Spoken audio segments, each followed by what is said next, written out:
let's talk about the Big Three era. And I'm not talking about Ice Cube and his Big Three tournament. But the Big Three era kind of started, back with, I don't know, I mean, you can technically say Jordan. It was Jordan, it was Pippen, and it was Rodman. But like over the last, I don't know, 10, 15 years, it's really started to ramp up. And we kind of saw it with the Boston Celtics. They went out, but all of a sudden it's Paul Pierce, Kevin Garnett, and I typically say Rondo, but a lot of people will say Ray Allen. And it was like, that was the Big Three. Like, okay, here's our 3 stars. And then we're going to have like kind of meh role players around them. Maybe they have kind of a 4th guy that they can rely on. The Miami Heat, the most notorious one. LeBron James, Dwayne Wade, Chris Bosh, probably 3 top 10 players, arguably 3 top 10 players in the NBA before they joined up. Boom, they join up. Great team, 2 championships in 4 years. LeBron James leaves, and he goes to the Cleveland Cavaliers, and they already have Kyrie Irving. And he trades for a double-double machine, one of the best, rebounders in the NBA, one of the best, stretch bigs in the NBA, Kevin Love. And it was like, okay, here's a new Big Three. The Golden State Warriors come up, and they have themselves a Big Three in Steph, Clay, and Draymond. And it was like, okay, this kind of 3-star thing, having 3 stars seems better than 2 stars. Like, it's just better, right? What would you rather have? 3 guys that are great or 2? And I was like, wait a minute. Let's have 3. Because there were teams that had 2, and they couldn't compete with the teams with 3. Westbrook and KD, right? Harden and Chris Paul. There were a lot of teams that had 2 stars. And then they go up against the 3-star team, and I was like, wait a minute. We can't compete with this. However, look at the NBA now. The 3-star team isn't working. Or maybe it's just that the wrong stars are teaming up together. Like, the best players in the NBA aren't on these 3-star teams except for, I would say 2 players, which would be Kevin Durant and LeBron James. But the players that they're with, it's like, okay, wildly inconsistent. Anthony Davis is hurt all the time. Russell Westbrook is a bad pairing with LeBron James.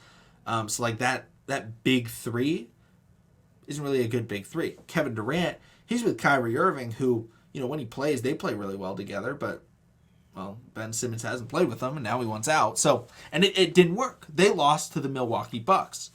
And I don't think the Milwaukee Bucks are a Big Three.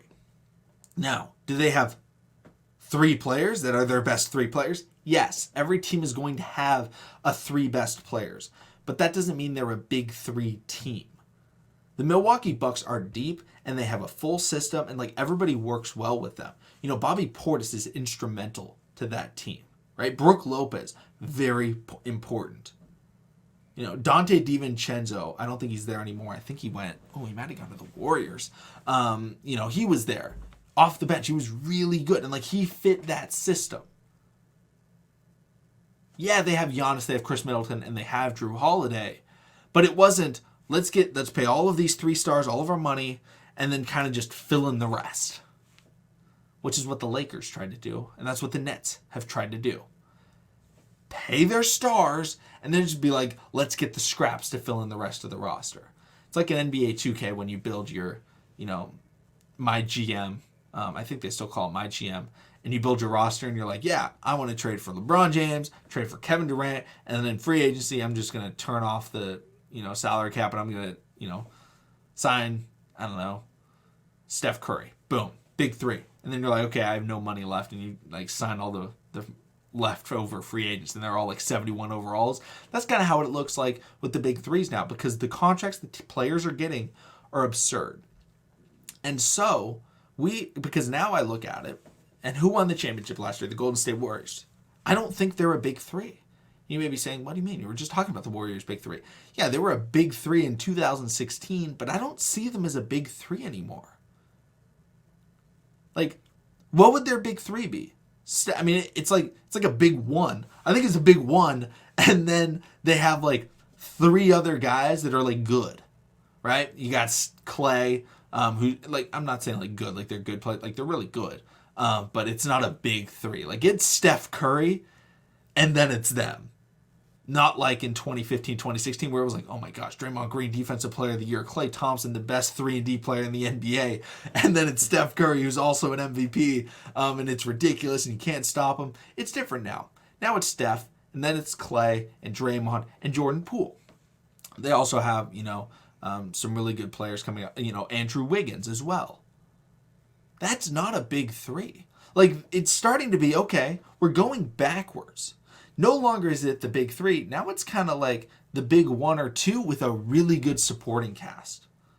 Look at, maybe it started with the Toronto Raptors, because the Raptors won with Kawhi, and you could argue Lowry. Those were their 1 and 2. Like maybe it was a big 2.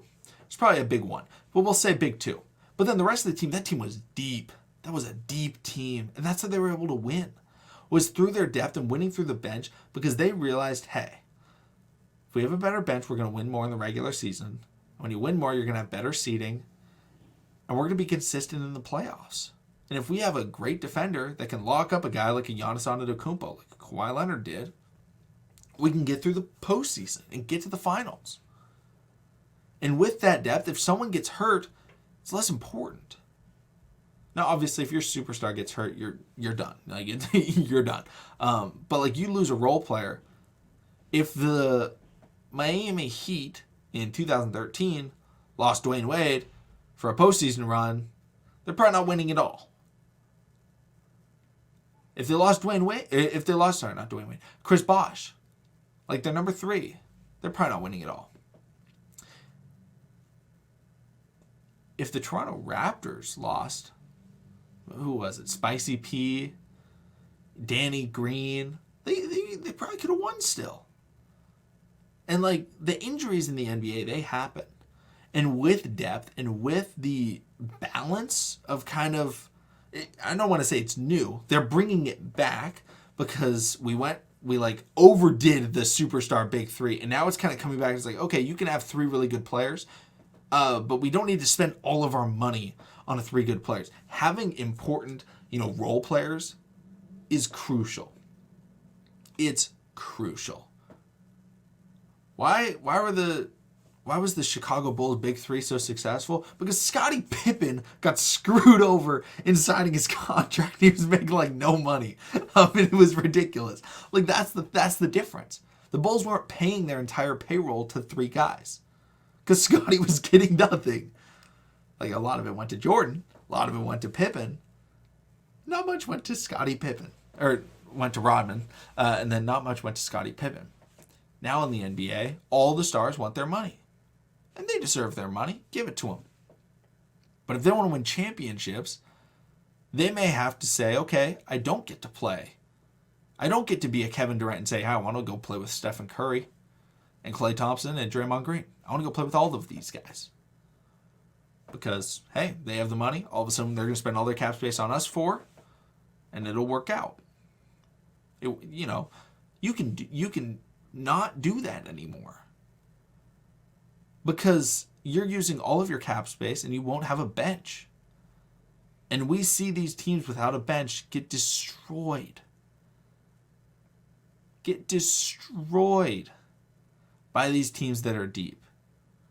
Like, I swear, I'll be watching a Milwaukee Bucks game and Giannis will step off the floor, and Giannis is the obvious superstar. And it's like, yeah, they still have Chris Middleton and Drew Holiday, but a guy steps in, a Dante DiVincenzo steps in, and it's like, or a Grayson Allen steps in. It's like, oh, they just hit 4 threes back to back to back. It's a 12-0 run. They're tied now. And then also, Dante DiVincenzo got a steal, and all these other guys, and they're all playing together. It's very different from, oh my gosh, we need to have one of our 2 superstars on the court at all times because the rest of our bench sucks, and they need to carry everybody no matter what because they're not good enough. That era, I feel like, is done. The era of watching, LeBron James go out there. That's kind of how the Lakers roster. That's how the Lakers roster is, right? You have to, without a shadow of doubt, you have to have LeBron James or Anthony Davis or Russell Westbrook on the court at all times. You absolutely have to. You have to. Because none of those other players, I'm sorry, I like THT as a player. Like, I'm sorry. He's not. I'm not relying on him to be my, off the bench facilitator and instigator. Like, Austin Reeves. Like, the Lakers, the Nets, you have to have someone out there because no one else can do it. Whereas the Warriors, you can have Steph, Clay, Draymond, all on the bench. And you still have a guy like Jordan Poole. And you're like, oh, yeah, he can run the offense. It's fine if, these deep teams have their guys leave. The Miami Heat are a great team. Jimmy Butler's the clear best player. Jimmy Butler and Bam Adebayo, the two best players on that team, can sit on the bench for 10 minutes. And they will be fine because they're deep. And this depth is becoming the new wave in the NBA. Role players are arguably becoming more valuable than superstars because having three guys that are all 3-and-D, or maybe one's a center that can play, a stretch big that can come substitute, is a lot of times more valuable because it'll cost the same amount of money than having one star that's going to cause a lot of drama. And if he gets hurt, you're screwed. I think the era of the big three is over. I could be totally wrong. Maybe the Lakers win the championship this year. That would be kind of funny. But I feel like it's kind of over. And I'm super happy about it. I'm super happy about it because now we get to watch all of these, kind of side assets that people have been talking about. Like, oh, just throw that guy into a trade package. Guys like Robert Covington. Guys like, Danny Green. Guys like, Desmond Bane, super young, coming up in Memphis right now. Like, those guys are super valuable now. Maybe not so Danny Green as much because he's a lot older, but that type of player. Those guys are becoming super valuable. Because you don't have to pay them $40 million a year. You can pay them 15, maybe 20, and you can get two of them. And you go, okay, what would I rather have? Because most superstars, like, if you have a superstar that's top 5 in the NBA, like, you pay him. But, like, do you want to pay, like, the 20th best players in the NBA, they get supermaxes. And it's like, okay, I'm sorry, I don't want to pay, the 20th best player in the NBA the same amount LeBron James gets. But you can get a top-tier role player for half the price, and they may be the 30th best player in the NBA or the 40th best player in the NBA, and they may be able to be more influential in your entire scheme. The best teams in the league, and I'll go through them right now, looking at the NBA standings. Miami Heat, they're not a big three. They are a very deep team. The Boston Celtics, I'll say they're a big two, and then they're very deep. The Milwaukee Bucks, I think they're very deep. The 76ers then, in the East, I think they're a big two right now. They're working on their depth.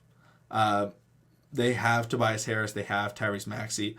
They're working on it. We also didn't really get to see a lot. Like, it took Harden a little bit to adjust. So, potentially they could be a really deep team and really solid. We'll see how they do. Toronto Raptors, that's all depth. That's all depth. It's like Fred VanVleet and depth. And it works. I'm very, for teams like the Toronto Raptors. The Chicago Bulls, I'll say 2 stars, and then they're deep. In the West, we got the Phoenix Suns. You can argue. I honestly, I think they're 2 stars. It's Chris Paul and Devin Booker. And then they have really good role players in Mikal Bridges, DeAndre Ayton. Maybe DeAndre Ayton's getting a little bit more than a role player, but I don't think he's in the big 3 yet. And then, Cam Johnson off the bench, Cam Payne off the bench. They're deep. The Grizzlies, deep. Warriors, I've talked about them a lot. They're very deep. The Dallas Mavericks, 1 star, then a whole lot of supporting cast. Right? That's the Mavericks right now. It's Luka. And then it's everyone else. I mean, that's how they're set up. The Jazz, they were a duo, but now they've lost Rudy Gobert, so now they're just kind of meh. They're not going to be there next year. Denver Nuggets, it's Nikola Jokic and then supporting cast. And they're going to get back Jamal Murray and Michael Porter Jr., but like they're going to rely on depth, not their big three. And when I say they rely on their depth, that doesn't mean their stars won't be their stars. They'll still be their stars, but it's the over-reliance on, their stars that is killing some of these teams. Teams like the Brooklyn Nets, where it's like, okay, if KD or Kyrie doesn't drop 40, you lose. That's the problem with so many of these big threes, is it becomes, okay, all of these players have to play well because we don't know what we'll get out of our role players. Whereas teams like the Phoenix Suns, Devin Booker and Chris Paul can both struggle. And Bridges steps up, Cam Payne steps up, Cam Thomas hits shots, DeAndre Ayton, starts making shots. Like, that's the difference, is those teams, these deep teams, are able to be more consistent, and it allows for them to be better teams overall. Let me know what you guys are kind of thinking about the Big Three era. I feel like it's over. Because I just feel like the best players in the NBA, right? I mean, there may be 5-10 years from now, there may be a team up. It'll be annoying. Because one guy will be on a cheap deal, and then they'll get another guy on a rookie contract, and something like that, and it'll be frustrating. But right now, it's not happening. Like, Steph's not leaving. Giannis isn't leaving. Jokic isn't leaving. Embiid's not leaving. I didn't even talk about the Clippers. They're a super deep team. They're one of the best teams in the NBA, and they're built on 2 stars, but you don't even need those stars to play, and they're still difficult to beat. I mean, heck, they didn't even really play half of last year. Like, Paul George missed half the year. Kawhi Leonard missed the whole year, and they were still in the play-in. That's depth. Now, you add in your 2 stars, and it's even better. That's the type of teams that we're going to start seeing in the NBA. It's going to be less of these, oh, wow, look at this. It's 3 guys on a max contract, but really only one of them is like a super, all-star starter caliber player. And then the rest are like, okay, they made one all-star game 3.5 years ago. They're not the same player, but because they are eligible for the Supermax, that's what they wanted, and we had to pay them to make our other superstar happy. It's not going to happen as much. Thank you, everybody, for watching. Subscribe to America's Finest Sports if you guys want to see, Monday through Friday, daily sports content based out of, kind of San Diego. If there's ever Padre news, Charger news, eventually, guys, we're going to work on some other things as well. But if there's ever news related to those teams, we're going to try and get it out to you. And we talked about the trade deadline. Shout out to the guys over at Friar Talk for, putting on a great show, talking about the trade deadline. Shout out to the Padres also for just having a great trade deadline. But, we like to talk about all the sports. So thank you so much for watching, and we'll see all of you again tomorrow.